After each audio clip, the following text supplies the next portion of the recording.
Oi, pessoal. Bom dia, boa tarde, boa noite, boa madrugada, dependendo da hora que vocês estão vendo o vídeo.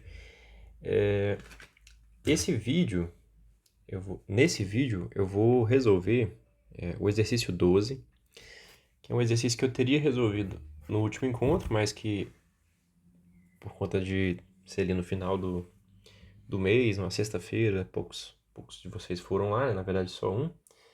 E aí ficou combinado de eu gravar o vídeo e disponibilizar a resolução desse exercício. Sobre o conteúdo relacionado a sistemas não homogêneos, né, já tem um vídeo disponível no Moodle, então não vou gravar mais um.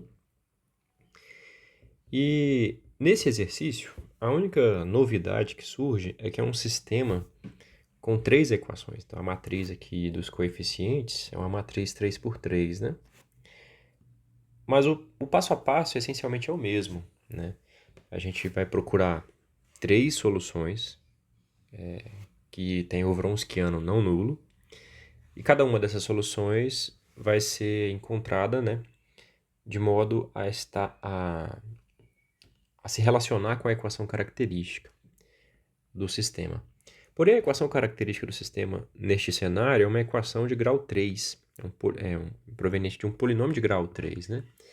E a gente sabe do teorema fundamental da álgebra que qualquer polinômio de grau n, com coeficientes reais, ou na verdade coeficientes complexos, ele tem precisamente n raízes complexas. Tá? Nesse caso específico aqui, mais que complexas serão raízes reais. Pode acontecer, como inclusive acontece aqui, de uma mesma raiz aparecer mais de uma vez. Tá? Então a gente diz que são n raízes, mas cada raiz pode ter multiplicidade maior ou igual a 1. Né? Então, por exemplo, quando eu pego um polinômio como x menos 2 ao cubo vezes x mais 1. Né? Se eu expandir esse polinômio aqui, de modo a não evidenciar quais são as raízes, né? Isso se torna um polinômio de grau 4. Mas, vendo essa fatoração, claramente as únicas raízes são 2 e 1. Só que a raiz 2 aparece 3 vezes, né? Porque tem o fator x menos 2 vezes x menos 2 vezes x menos 2. Então a gente diz que ela tem multiplicidade 3, ao passo que a raiz, na verdade não é 1, né? A raiz menos 1 tem multiplicidade 1, tá? E aí, cada uma dessas raízes da equação característica vai nos fornecer uma ou mais soluções, tá? Do mesmo modo que a gente trabalhou nos sistemas 2 por 2. Então, a gente tem que avaliar, a raiz ela é complexa? Se ela é complexa, ela está acompanhada de sua conjugada, e a gente obtém de cada uma delas uma solução complexa, e aí as combinações lineares delas nos retornam soluções reais. Se a raiz é real de multiplicidade 1, a gente procura um autovetor associado a ela, que vai nos retornar uma solução. Se a raiz é real de multiplicidade maior que 1, ou seja, uma raiz repetida, que no cenário de sistemas 2 por 2 seria o equivalente a o discriminante ser zero, a gente encontra uma solução de maneira convencional e uma outra fazendo um chute assim, do tipo, é um polinômio vezes uma exponencial. Tá? Então eu vou resolver. Na verdade, eu já anteriormente à gravação do vídeo aqui, eu escrevi a resolução no tablet, né? E vou passar por cima dessa resolução explicando os detalhes com vocês, tá? Isso é só para o vídeo em si não ficar muito grande, eu perder tempo resolvendo a questão enquanto gravo. Eu decidi primeiro resolver a questão e depois gravar, tá? Aqui está o nosso sistema, né? X' é igual a essa matriz que eu vou chamar de A no decorrer da resolução. Quando aparecer A, eu estou fazendo referência à matriz dos coeficientes, vezes x. E é claro que aqui x é um vetor de funções, né? A gente quer então resolver esse sistema. E a gente já sabe que nós buscamos soluções desse tipo, né? Então, um vetor constante, xi, com entradas xi1, xi2, xi3, vezes uma exponencial. E nós já vimos que, para que a solução seja realmente desse jeito, esse fator R aqui tem que ser um alto valor da matriz A, significando que quando eu pego a matriz A e multiplico por um determinado vetor xi, para alguns vetores acontecerá isso aqui. O vetor xi vai ser levado no múltiplo dele mesmo, e esse coeficiente vai ser precisamente o r, que é o alto valor. Cada vetor xi que atende isso é chamado alto vetor associado ao alto valor r. Dizer que r é um alto valor da matriz equivale a dizer que ele é a raiz dessa equação, que a gente chama de equação característica, né? Porque se eu tenho aqui A vezes xi igual a R vezes xi, eu posso reescrever isso como A xi menos R xi igual a zero, e aí reescrevo como A que multiplica... A menos R vezes a identidade 3 por 3, xi igual a zero. E essa identidade 3 por 3 aqui só apareceu para fazer sentido algébrico, né? Porque assim, eu não posso simplesmente colocar o xi em evidência, porque A é uma matriz e R é um número. Quando eu multiplico R pela identidade, tudo fica igual e não tem problema aritmético e algébrico, tá? Então, nós temos isso. Para encontrar a solução com essa característica aqui, né, nós temos que o R tem que ser uma raiz da equação característica. E desenvolvendo aqui a equação característica, a matriz A menos R i 3 se torna... Aqui está a matriz A, né? Então, nós vamos tirar R vezes a identidade. Então, de cada elemento da diagonal principal aqui, a gente tira R e se torna isso, né? E o determinante dessa matriz tem que ser igual a zero. Desenvolvendo o determinante dessa matriz, nós teremos aqui 1 menos R ao cubo mais 0 mais 1 vezes 2 vezes menos 1, menos 2, tá? Agora, percorrendo no outro sentido, menos 0 vezes 1 menos R vezes 1, mais menos 1 vezes menos 1 vezes 1 menos R, ou seja, 1 menos R, mais 1 menos R vezes 2 vezes 1, 2 vezes 1 menos R. Então, aí temos a justificativa dessa equivalência. Rearranjando, nós temos aqui 1 menos R ao cubo menos 2. Aqui dentro nós temos 3 vezes 1 menos R, então menos 3 vezes 1 menos R. 1 menos R ao cubo é a mesma coisa que 1 menos R vezes 1 menos R ao quadrado, que é isso, tá? E aqui o menos 5 é menos 2 menos 3, menos 5. Menos 3 vezes menos R, mais 3R. Fazendo aqui a multiplicação aplicando a distributiva, nós temos 1 vezes isso, dá isso. Menos R vezes isso vai dar isso aqui, tá? Rearranjando as coisas, a gente chega a menos R ao cubo mais 3R quadrado menos 4. Multiplicando os dois lados por menos 1, só para ficar mais agradável esteticamente. Nós temos aqui R ao cubo menos 3R ao quadrado mais 4 igual a zero. Perceba que é um polinômio de grau 3, né? E como que eu já saltei para essa última fatoração?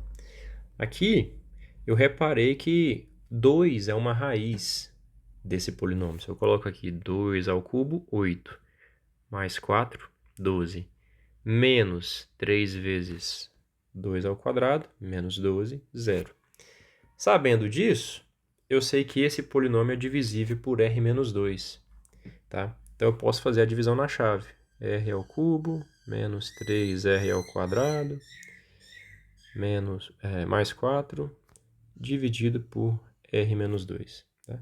E aí, fazendo essa divisão na chave, em algum momento a gente simplifica e chega nessa escrita aqui, tá?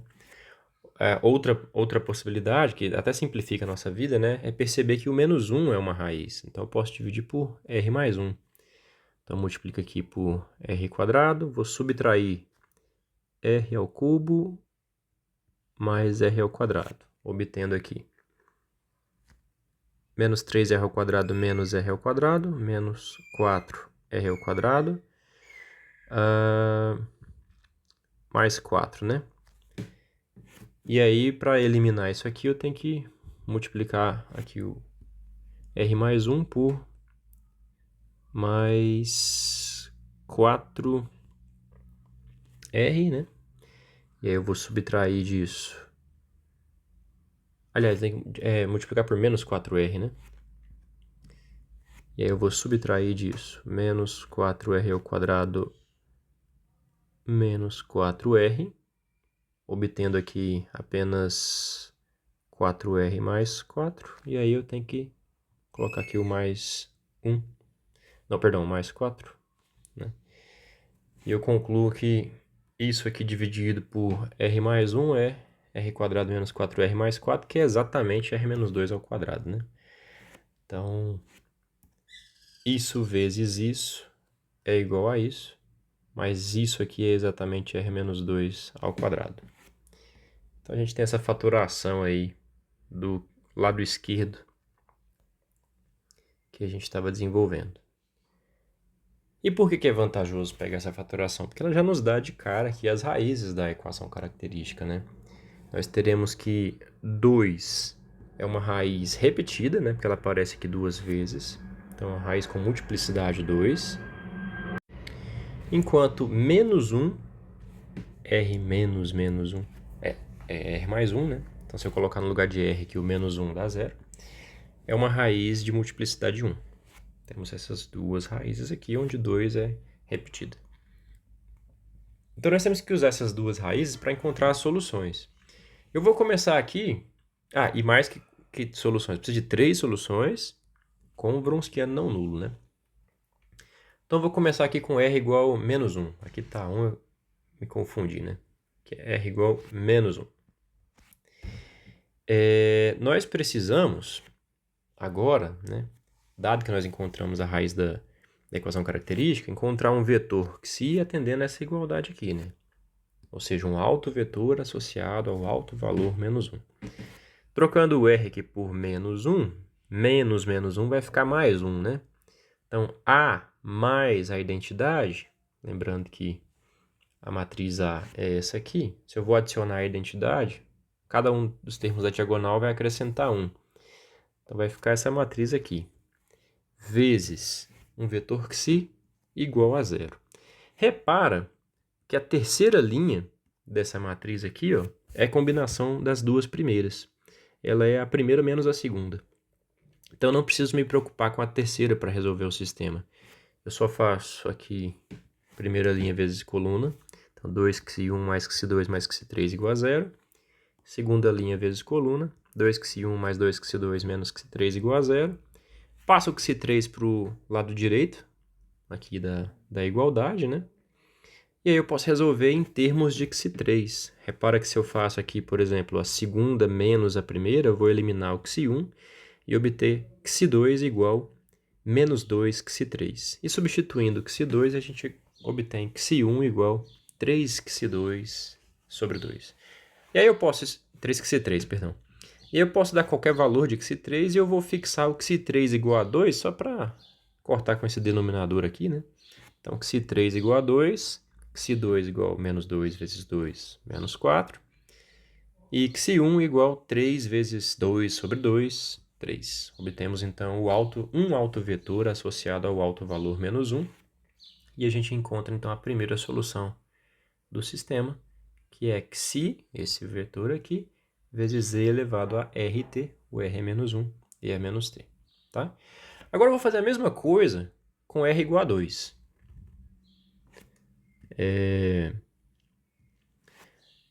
Para o r igual a 2, eu vou ter que primeiramente encontrar uma solução fazendo esse exato procedimento e depois uma segunda solução de um jeito um pouco diferente, né? Que é aquele jeito semelhante ao caso do discriminante nulo em sistemas de duas equações. Nós devemos encontrar isso aqui, né? Solucionar isso aí, encontrar o alto vetor associado a r igual a 2. Então, aqui no lugar de r é um 2. A menos 2 vezes a identidade, vezes xi, igual a 0. Substituindo lá na matriz, a matriz A, os elementos da diagonal dela são 1, né? Então, 1 menos 2 fica menos 1.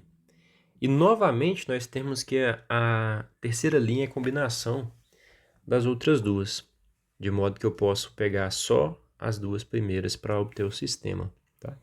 Fica, então, menos xi1 mais xi2 mais xi3 igual a 0. E aqui, 2xi1 menos xi2 menos xi3 igual a 0. Repara que, se eu somar as duas equações, isso aqui anula, isso aqui anula, e nós ficamos com 2 xi1 igual a 0. Então, o xi1 tem que ser 0. E substituindo, nós obtemos então que o xi2 é igual a menos xi3. Então, eu tenho liberdade de escolher qualquer vetor atendendo isso aí, né? E eu pego o xi3 igual a 1, obtendo esse vetor aqui, 0, menos 1, 1, que nos retorna uma segunda solução. x2 de t igual 0 menos 1, 1 vezes e a rt, nesse caso r é 2, e a 2t. Agora, a gente precisa de uma terceira solução que também será fornecida, né, de maneira relacionada com esse alto valor 2, porque ele tem multiplicidade 2 enquanto raiz da equação característica. Nesse cenário, como a gente viu lá no caso de discriminante nulo, quando o sistema tinha duas equações, nós buscamos uma outra solução da forma EA2T vezes um vetor polinomial aqui, né? Um vetor constante vezes t mais um outro vetor constante. Então, xi e eta. Então, eu vou buscar uma solução desse jeito. Então, eu preciso determinar os vetores xi e eta.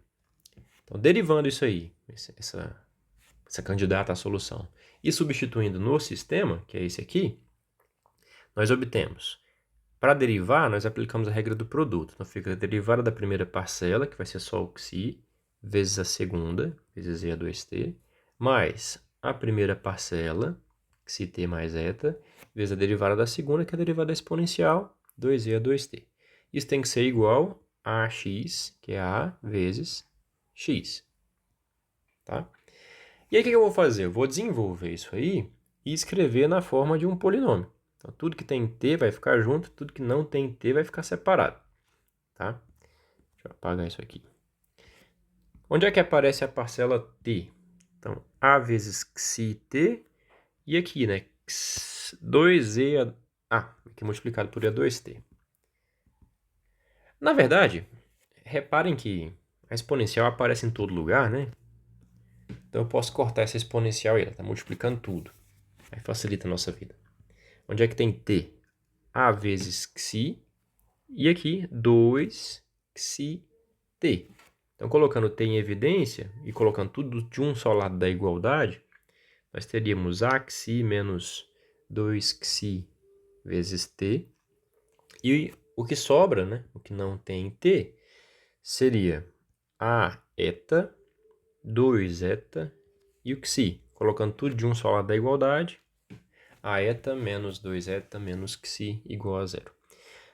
Se eu tenho um polinômio, no caso, um contexto vetorial, mas o polinômio é identicamente nulo, todos os seus coeficientes têm que ser nulos, né? Então, o que multiplica t, que é isso aqui, tem que ser 0, e o termo livre, que é isso aqui, tem que ser 0 também. Reescrevendo isso aí de maneira um pouco mais conveniente, né? Nós podemos perceber, entre aspas, colocando o xi em evidência. A menos 2 vezes a identidade 3 por 3, que multiplica xi, tem que ser igual a 0. E também colocando o eta em evidência, novamente usando o truque, né, de multiplicar pela identidade. A menos 2 vezes a identidade que multiplica eta tem que ser igual a xi, passando esse xi aqui por outro lado. Repara que a primeira equação desse sistema aqui, nós já resolvemos ela, né? Foi justamente a equação que nos retornou o vetor xi associado ao alto valor 2. Então, nós já podemos pegar o xi aqui já escolhido na solução de número 2. E aí, substituindo nessa equação, se tornaria a menos 2 vezes a identidade é essa matriz, que multiplica o vetor eta igual ao vetor xi que a gente escolheu aqui, né? Lembrando que a terceira linha é a combinação linear das duas primeiras, a gente trabalha só com as duas primeiras, obtendo esse sistema, né? Novamente, somando as duas equações, isso aqui vai embora, e a gente conclui que o eta 1 tem que ser igual a menos 1. Substituindo eta 1 igual a menos 1 no sistema, em qualquer uma das duas equações, a gente conclui que o eta 2 tem que ser 1 menos eta 3, e temos liberdade de escolher qualquer eta 3. Então, pega eta 3 igual a 1, obtendo eta igual a menos 1, 0, 1. Substituindo na nossa candidata à solução, que agora a gente viu que é a solução, né? Os valores de xi e eta aqui, a gente obtém essa terceira solução. Tá? Finalizou? Quase, né? Resta ainda verificar que o Wronskiano dessas três soluções é não nulo.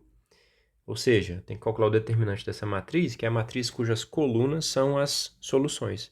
Então, x1, x2, x3, as três soluções que nós obtemos, né?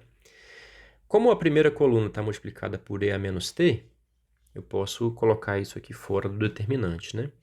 A segunda está multiplicada por e a 2t, coloco isso aqui fora. A terceira também.